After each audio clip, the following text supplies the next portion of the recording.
Bonjour! Bonjour! Nous sommes là pour une nouvelle vidéo dans cette année 2019. C'est la première vidéo qu'on fait comme ça, assis. Les dernières vidéos, c'était notre vidéo de voyage. Et on se réjouit de parler du thème d'aujourd'hui qui c'est... La famille, un thème sur la famille. Ça fait déjà un moment qu'on a à cœur de vous partager. Et c'est la première vidéo sur ce thème. Oui, pour nous présenter un peu, on est une famille récomposée. Ouais, tous les deux. Tous les deux. Patrick, il a 4 enfants. Moi, j'ai une fille. En tout, on est 7. Et on voulait parler un peu sur ce sujet-là parce que je trouve que chaque famille est différente. Ça n'existe pas la famille parfaite. Et puis, je pense aussi que c'est très riche comme thème et on peut partager ensemble. Et pour ça, on a un invité spécial. Ouais, qui nous a interviewés. Il était en pleine nature, dans la neige. Et nous allons l'écouter. Et on va répondre à ces questions. Bonjour, Patrick et Jemima. J'ai quelques questions à vous poser sur votre thème de votre future vidéo, qui est la famille. Première question. Qu'est-ce qu'une famille parfaite selon vous? Grande question, ça. Qu'est-ce qu'une famille parfaite selon nous? Selon toi ou selon moi? Comme j'avais dit avant, pour moi, ça n'existe pas la famille parfaite. On a tendance à regarder le jardin du voisin, que c'est plus beau, l'herbe elle est bien coupée, c'est plus joli. Mais chaque famille a ses défauts, il y a ses qualités, il y a des faiblesses, des choses qui sont fortes aussi. Je trouve pas qu'il y a une famille parfaite. Non, exactement, ouais. Je trouve que une famille parfaite, je pense que ce serait pas parfait. C'est-à-dire que on veut des fois tellement que les choses soient parfaites, qu'on met tellement sous pression des fois les autres, que ce soit notre épouse, notre mari Les ou enfants. nos enfants, parce qu'on veut que tout soit picobello. Et en fait, ça apporte, moi je pense, beaucoup de souffrance. Après, je dis pas non plus qu'il faut qu'elle soit l'inverse d'être parfaite, hein, où c'est vraiment N'importe quoi. n'importe quoi. Et il y a quand même une manière de vivre, il y a quand même des clés, des valeurs aussi dans la famille à vivre. Et la famille parfaite, moi je crois que c'est une famille qui, qui arrive à s'adapter en fait à toute situation, qui se pose des questions, qui s'arrête en fonction des difficultés ou des problèmes qui viennent un jour ou l'autre, ou suivant les étapes de l'enfance de nos enfants, qui fait qu'on arrive à trouver chaque fois en fait des solutions. Et ça, je crois que c'est ça Et que chaque qui est membre parfait. peut aussi trouver sa place, hein, parce que je crois que c'est un point de vue différent. Pour moi, peut-être une famille parfaite, c'est pas la même chose que pour vous. Alors, ça dépend beaucoup. Je trouve que ça n'existe pas déjà, mais je trouve que chaque membre de la famille, quand il trouve sa place, je trouve que c'est déjà une très bonne chose. Prochaine question. Quelles sont les valeurs à transmettre et à vivre en famille? Quelles sont les valeurs à transmettre et à vivre en famille? Ben, moi, je crois que les valeurs, déjà la première valeur que je vois, c'est vraiment l'amour. Je crois que sans amour, le respect, mais le respect, c'est Une forme d'amour. une forme d'amour, on va dire. Oui, tout à fait. Ça va, parce qu'en fait, sans amour, on n'est rien. Sans amour, on peut rien faire. Sans amour, on va blesser l'autre. Sans amour, on va même détruire l'autre. Je crois que vraiment, l'amour, c'est vraiment le centre. Et c'est important d'avoir de l'amour. Mais après, moi, je me pose toujours la question, mais quelle est la manière que je dois aimer, en fait?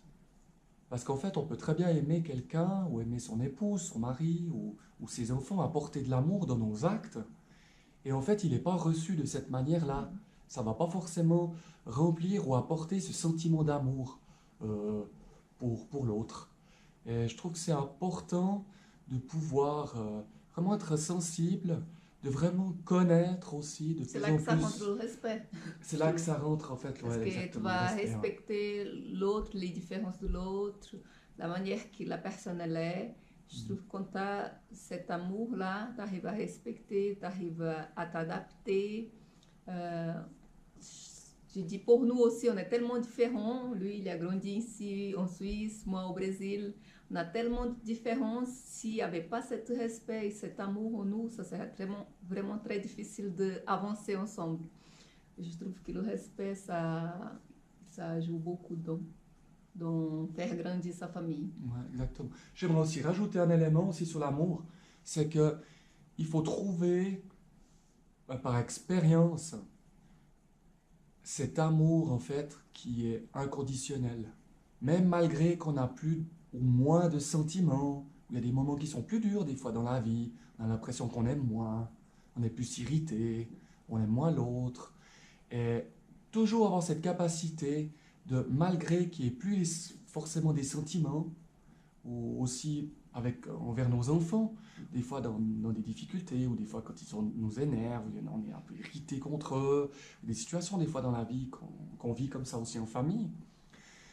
Toujours d'avoir cette attitude de les aimer, toujours de les aimer, qui se sentent toujours en fait aimés, malgré qu'on les punit, malgré qu'on leur donne une correction, malgré qu'on leur fasse une remarque, ou etc. Il faut vraiment avoir cette attitude, je trouve, de toujours qu'ils puissent se sentir aimés, malgré tout ce qui peut en fait se passer. Prochaine question. Pensez-vous qu'il y a un mode d'emploi à prendre à quelque part? Il y a un mot d'emploi. Moi, je pense que chaque famille est différente.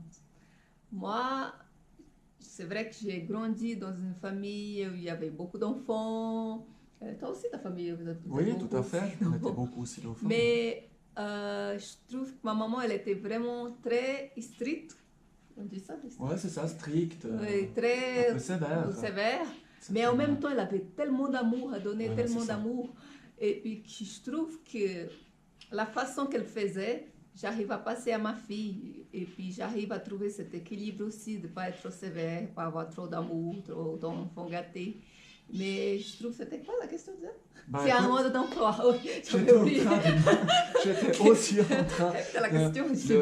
Le mode d'emploi, qu'est-ce qu'on pourrait trouver comme référence? C'est un Oui. peu ça la question, je crois Oui, que j'ai c'était compris. ça. Mais je trouve que le mode d'emploi, c'est vraiment trier un peu les choses bonnes parce que à partir du moment que vous êtes en couple, vous allez former votre famille, éduquer vos enfants.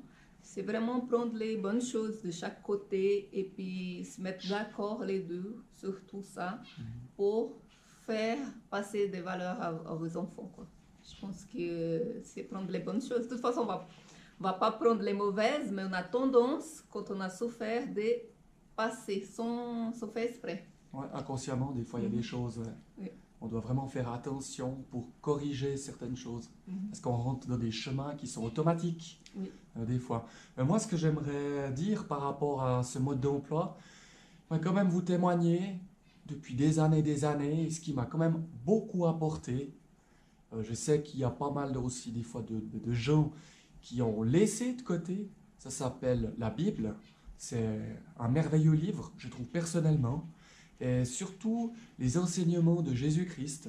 C'est vrai qu'il y a peut-être vous, peut-être vous connaissez un petit peu, ou peut-être vous êtes un peu réticent par rapport aux paroles de Jésus-Christ dans la Bible, ou peut-être vous êtes peut-être ouvert aussi à recevoir ces paroles.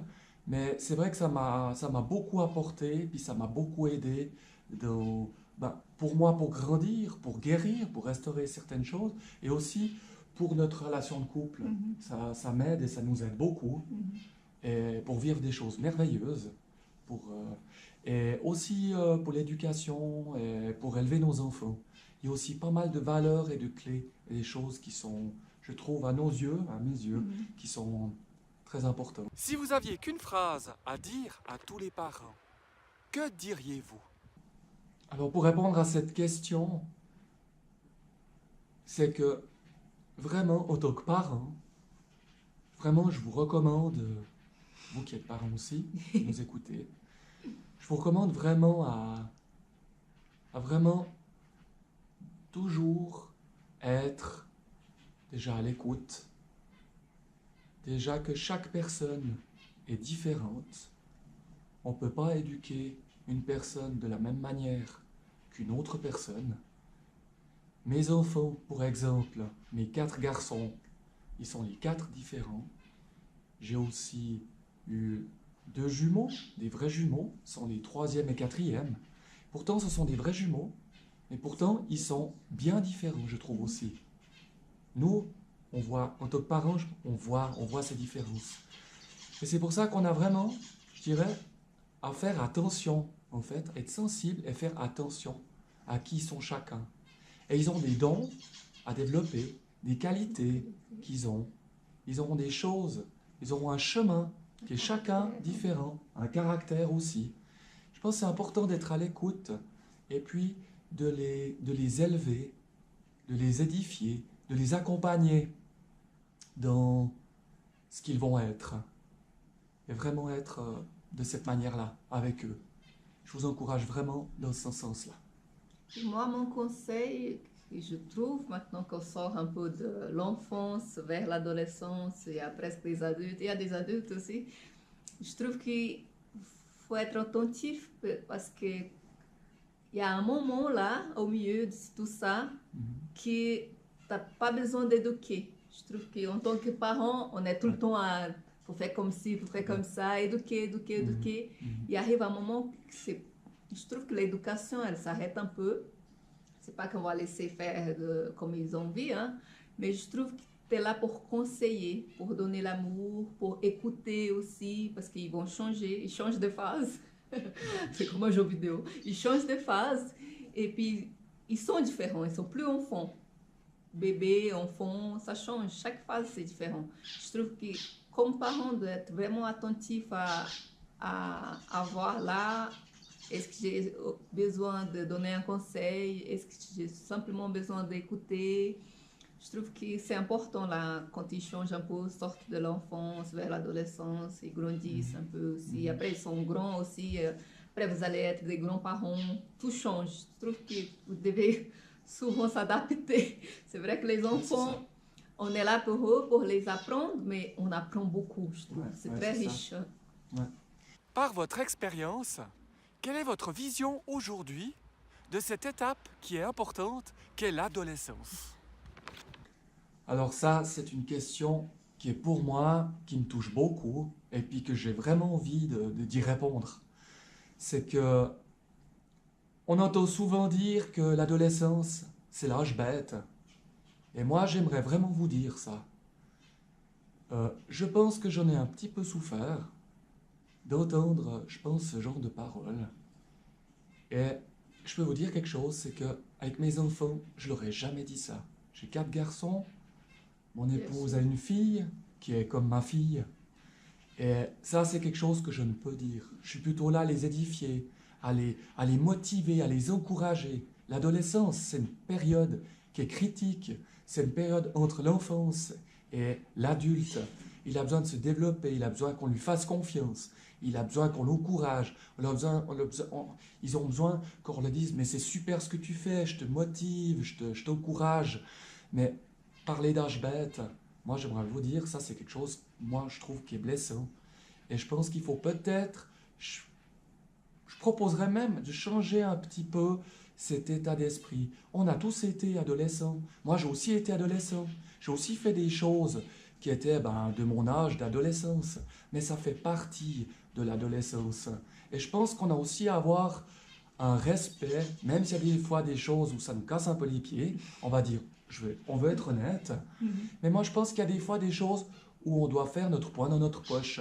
On doit laisser aller.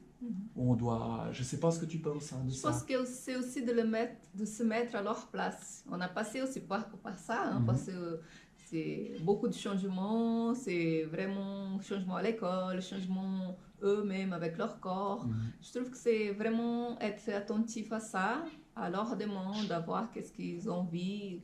Il y a aussi changement de caractère, des fois ils deviennent un peu, ils s'enferment, je vois ça à ma fille, des fois ils s'enferment dans sa chambre. C'est différent, on doit aussi s'adapter, je trouve. Mais comme Patrick l'a dit, ça n'existe pas l'âge bête, je trouve qu'ils sont en train de changer. Et puis nous, peut-être, ça nous travaille aussi, hein, je trouve. C'est ça, exactement. Et en fait, quand tu dis que ça nous travaille aussi, ça vient de cette adaptation que je pense qui est nécessaire. C'est qu'on a besoin aussi, pendant que nos enfants grandissent, en fait, ben nous, on grandit aussi. On a remarqué et qu'il fallait en fait grandir aussi. C'est-à-dire que si nous, on ne grandit pas et nos enfants ils grandissent, ça va faire un décalage aussi. Et on aura des choses à apprendre, des choses à corriger. On aura des choses où on va comprendre. Seulement quand nos enfants seront à l'adolescence. C'est pour ça que moi je pense que on a à vivre avec eux, avec nos enfants, et on a à grandir avec eux. Il n'y a pas que eux qui grandissent, puis nous on est là-haut. Non, pas du tout. Pas du tout. Prochaine question. Selon vous, est-ce qu'une adaptation est importante ou nécessaire pour bien vivre au sein de la famille et évoluer? Comme Patrick a dit avant, hein, je trouve que de toute façon, on est en évolution. On ne peut pas se comporter maintenant, disons qu'on se connaît comme on était avant. Je trouve qu'on s'adapte. Je parle maintenant en tant que couple aussi. Je trouve que c'est la même chose pour nos enfants. On ne peut pas être avec nos enfants quand ils ont 30 ans, sont mariés. La même chose qu'on est quand ils sont nés. Je trouve que chaque fois, on doit s'adapter, on doit évoluer. C'est des phases. Chaque étape, on apprend de nouvelles choses, on s'y réfère. Hein.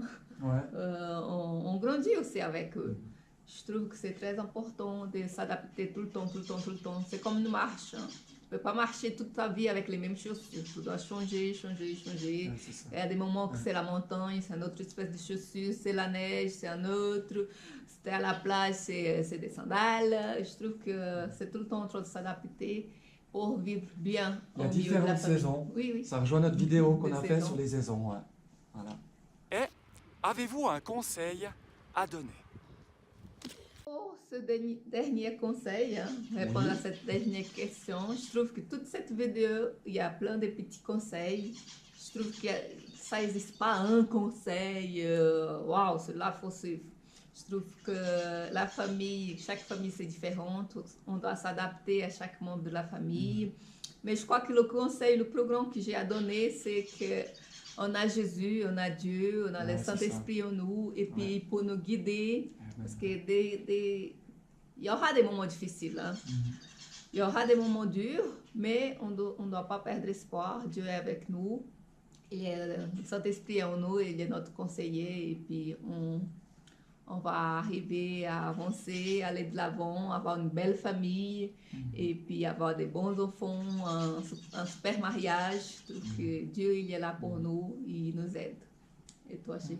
Alors moi, j'aurais un conseil à donner, quelque chose qu'on a vécu, expérimenté aussi, qui a apporté beaucoup de bons fruits dans notre famille.